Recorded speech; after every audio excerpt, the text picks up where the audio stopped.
प्यारे प्यारे दोस्तों, नमस्कार। स्वागत है आपका मेरे YouTube चैनल में। और आज हम बहुत ही अच्छे टॉपिक पे बात करने जा रहे हैं जो हमारे संपादकीय का हिस्सा है। और हमारे टॉपिक का नाम है बड़े परिवर्तन के लिए रहे तैयार। बड़े परिवर्तन के लिए रहे तैयार। तो आइए, हमेशा की तरह हम लोग एक कोट्स के साथ स्टार्ट करेंगे। लफ्ज़ ही होते हैं इंसान का आईना। लफ्ज़ ही होते हैं इंसान का आईना, शक्ल का क्या। लफ्ज़ ही होते हैं इंसान का आईना, शक्ल का क्या। वो तो उम्र और हालात के साथ अक्सर बदल जाती है। चलिए अब हम लोग अपने टॉपिक पे बात करें। कोरोना वायरस के संक्रमण के प्रसार की रोकथाम करने के उद्देश्य से भारत में मार्च के चौथे सप्ताह से चल रहा लॉकडाउन अभी तक की घोषणा के मुताबिक 3 मई को खत्म होगा। 4 मई और उसके बाद आने वाले दिनों में चीज़ें पहले जैसी नहीं रह जाएंगी। आगामी जून महीने में स्कूलों को खोले जाने का प्रस्ताव है, लेकिन अभिभावक अपने बच्चों को नहीं भेजेंगे क्योंकि अभी यह स्पष्ट नहीं है कि स्कूलों में आगे अब क्या होगा। हम ऐसे देश नहीं हैं जहां आभासी कक्षाओं वर्चुअल क्लासरूम का चलन हो। यहाँ स्कूलों के साथ साथ खेलने और मिलने जुलने का चलन विशेष तौर पर स्कूली अनुभव में शामिल होता है। डेनमार्क ने कुछ दिन पहले अपने स्कूल खोल दिए। वहाँ डेस्क पर बच्चों को 6 फीट की दूरी पर बैठाया जा रहा है। ऐसा कर पाना भारत के अधिकतर स्कूलों में संभव ही नहीं है। यहाँ कक्षाओं में बैठने की समुचित व्यवस्था तक नहीं होती है। डेनिस बच्चों को खेलने से मना किया गया है, लेकिन बिना निगरानी के बच्चों को रोक पाना क्या संभव हो पाएगा? बच्चे तो बच्चे होते हैं, एक दूसरे को देखकर उत्साहित होंगे और खेलने के लिए तत्पर होंगे। कितने अभिभावक अपने बच्चों के जन्मदिन के साथ जोखिम मोल लेंगे? क्या इस बात की कोई गारंटी है कि स्कूल में बच्चे संक्रमित नहीं होंगे? मैं नहीं सोचता कि संख्या असंवेदनशील होगी। अगर कोई बच्चा संक्रमित हो जाता है, जिसकी पूरी आशंका है, तो क्या स्कूल स्थायी रूप से बंद हो जाएगा या अच्छा होने की उम्मीद में पूर्ववत चलता रहेगा? इन समस्याओं का कोई ठोस जवाब नहीं किसी के पास नहीं है।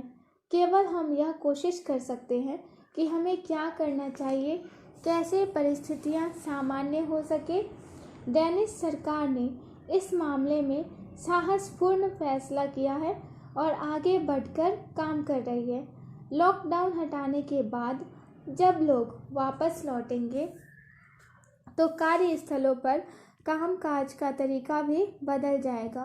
आमतौर पर कंपनियों के मानव संसाधन विभागों को 3 मई के बाद उत्पन्न होने वाले हालातों से निपटने का कोई अनुभव नहीं है। उदाहरण के तौर, क्या कर्मचारियों के काम पर जाने की व्यवस्था की जाएगी?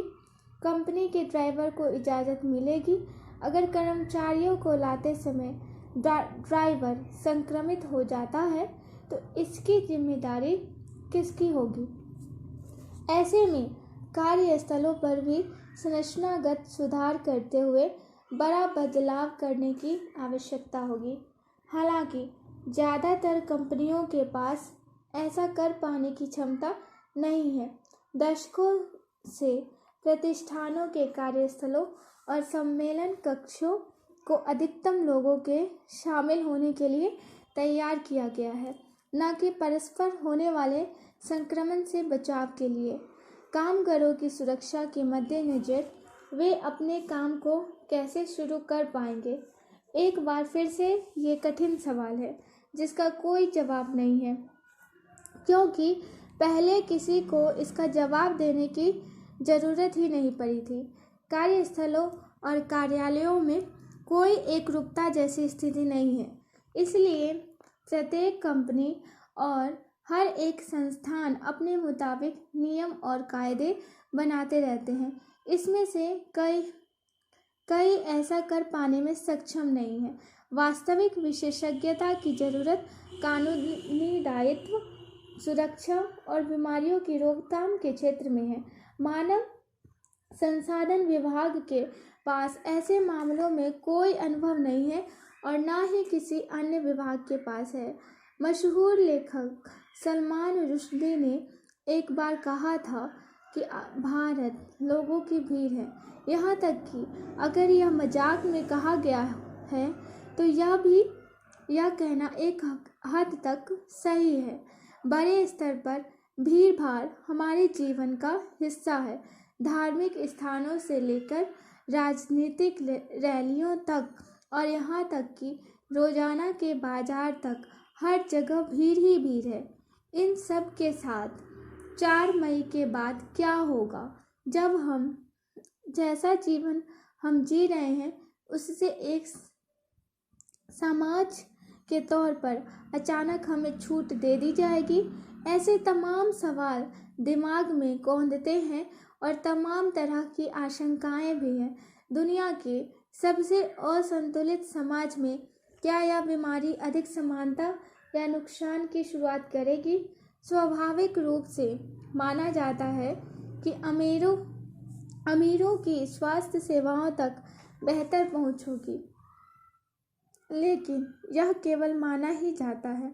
अब जो बदलाव हो सकता है कि गरीब मांग करेंगे कि उनकी बलि न दी जाए और उनके जीवन की भी रक्षा अमीरों की तरह की जाए। हमें यह स्वीकार करना चाहिए कि गरीबों की परवाह किए बगैर देश ने लॉकडाउन को स्वीकार किया, जिससे लाखों की संख्या में लोग पैसे, काम के अभाव, यहाँ तक भूख के तड़पने के लिए असहाय छोड़ दिए गए हैं। लगातार इन लोगों की अपेक्षा करते रहना सरकार के लिए आसान नहीं होगा। इसका विरोध तो होगा ही, और मेरा कहने का औचित्य है कि इससे शायद कुछ समानता आने की गुंजाइश भी बनेगी। बिना किसी कारगर इलाज के महामारी जितना बढ़ेगी उतना ही लोगों पर सिस्टम और राष्ट्र पर बदलाव को स्वीकार करने का दबाव बढ़ेगा। परिवर्तन के बारे में आखिरी बात यह है कि ये किसी गति से हो रहा है। इस पीढ़ी ने जो सबसे बड़ा विकासवादी परिवर्तन देखा है वह शायद इंटरनेट और मोबाइल टेलीफोनी है, लेकिन परिवर्तन 2 दशकों की अवधि में आया है।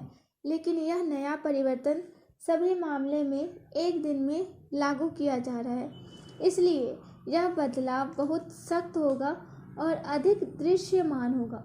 हमारी सहिष्णुता की संस्कृति का स्तर शायद बदल जाएगा। जब कोई व्यक्ति विशेष दूसरों के जीवन को संकट में डालेगा तो लोग व्यवहार में परिवर्तन के लिए मजबूर होंगे। यह वैसा नहीं है कि जैसे लोग सार्वजनिक स्थानों पर थूकते हैं या ट्रैफिक में दुर्व्यवहार करते हैं। हम में से प्रत्येक की अब दूसरों के प्रति जिम्मेदारी है। यह सबसे बड़ा परिवर्तन है जो हम पर लागू हो रहा है। यह उम्मीद की जा सकती है कि यह आपदा 4 मई की सुबह से हमारी वास्तविकता को बदल दे। तो आज के लिए बस इतना ही। नमस्कार।